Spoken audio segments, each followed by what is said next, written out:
Hello guys, আসসালামু আলাইকুম। তো আমরা হঠাৎ করে সন্ধ্যাবেলা গাইস আমরা রেডি হয়ে যাইলাম আমার বাচ্চারে নিয়ে। হঠাৎ করে পাহাড়ি মানুষ ইফতার বাদে আমি আর পাহাড়ি মানুষ হয়ে যাইলাম। এমন সময় যাওয়ার টাইমে গাইস আমি কিতা বলছি মনে নাই, তুকাইতে ফাইলাম না। তো সবাই আমার ফাল লাগি দোয়া করবা।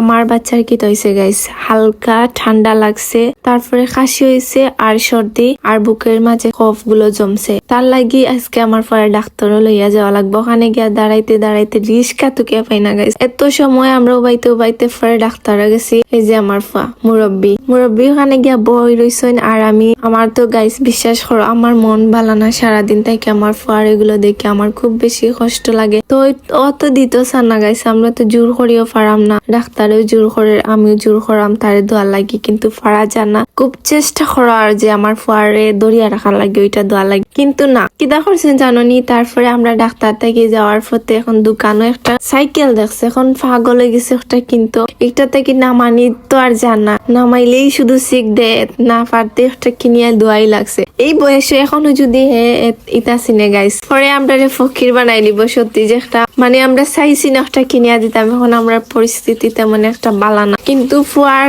খান্দনে আর আপনারা দেখতে পারো ভিডিওর মাঝে তারে তুলি নিলে শুধু শিখ দে, এটা ওটাই লাগবো তারপরে না পারতে চিন্তা ভাবনা করিয়া ফুয়ার